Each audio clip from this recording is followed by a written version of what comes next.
मार्गशीर्ष मास में कपूर का दीपक जला के भगवान को अर्पण करने वाला अश्वमेध यज्ञ का फल पाता है और कुल का उद्धार कर देता है। मार्गशीर्ष मास का महात्म्य श्रवण करेंगे। ब्रह्मा जी ने भगवान श्री विष्णु से पूछा कि ऋषिकेश, आपने पहले कहा है कि मासानाम मार्गशीर्षोहम, महीनों में मार्गशीर्ष हूँ, मैं ही हूँ। अतः उस महीने का महात्म्य क्या है, यह मैं यथार्थ रूप से आपसे जानना चाहता हूँ। श्री भगवान बोले, ब्रह्मन, जो कोई पुण्य करने वाले मेरे भक्त हैं, उन्हें मार्गशीर्ष मास का व्रत अवश्य करना चाहिए, क्योंकि यह मेरी प्राप्ति कराने वाला है। मार्गशीर्ष मास मुझे सदैव प्रिय है। इस मास में ब्रह्म मुहूर्त में उठकर विधि पूर्वक आचमन करके अपने गुरु को नमस्कार करे तथा आलस्य छोड़कर मुझ परमेश्वर का चिंतन करे। फिर प्रातः विधि से निवृत्त होके मेरा ध्यान करते हुए एकाग्र चित्त हो मेरे अष्टाक्षर मंत्र का यथाशक्ति 1000 या 100 बार जप करे। पहले मानसिक पूजन करके फिर पूजन सामग्रियों द्वारा बाह्य पूजा करें। जो शंख में जल लेकर ओम नमो नारायणाय मंत्र का उच्चारण करते हुए मुझे नहलाता है, वह पापों से मुक्त हो जाता है। जो जल शंख में रखा जाता है, वह गंगा जल के समान हो जाता है। तीनों लोकों में जितने भी तीर्थ है, वे सब मेरी आज्ञा से शंख में निवास करते हैं, इसलिए शंख श्रेष्ठ माना गया है।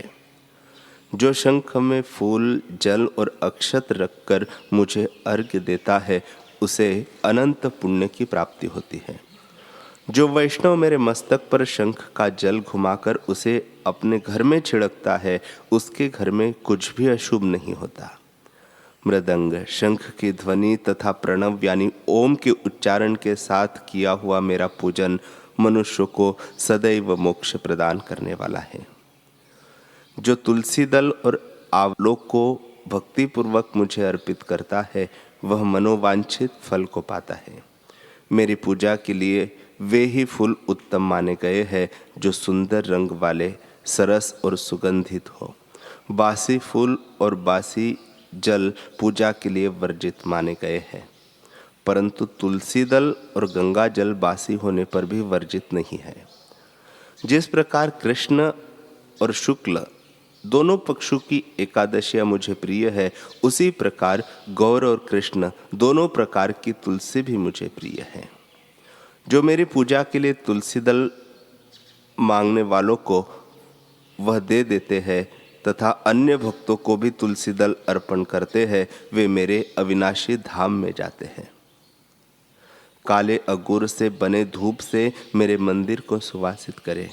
अगूर का धूप देह और गेह दोनों को पवित्र करता है।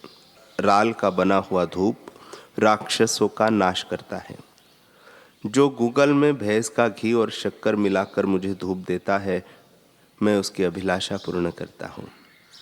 अनेक बत्तियों से युक्त और घी से भरे हुए दीप को जलाकर जो मनुष्य मेरी आरती उतारता है, वह कोटि कल्पों तक स्वर्ग लोक में निवास करता है।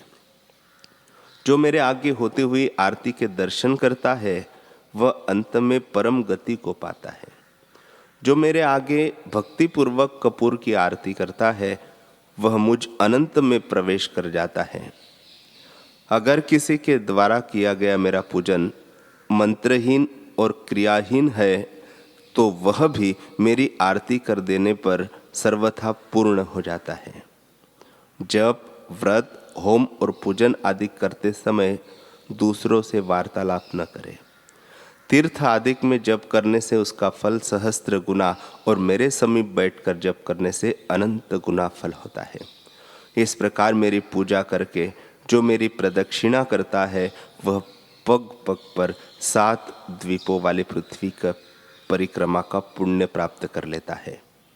मेरी पूजा करते समय जो कमी रह गई हो, उसकी पूर्ति के लिए इस प्रकार कहे कि हे देव, हे जनार्दन, मैंने मंत्रहीन, भक्तिहीन और क्रियाहीन जो आपका पूजन किया है वह सब आपकी कृपा से परिपूर्ण हो। मार्गशीर्ष मास की पूर्णिमा में किया गया पुण्य कर्म मुझे अधिक प्रसन्नता देने वाला होता है।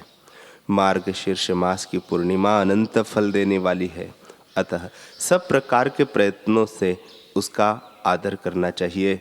जो भक्तिपूर्वक मेरे परम प्रिय मार्गशीर्ष मास का व्रत करता है वह पुत्र रहित हो तो पुत्र, निर्धन हो तो धन, विद्यार्थी हो तो विद्या और रूपार्थी हो तो सुंदर रूप को प्राप्त कर लेता है।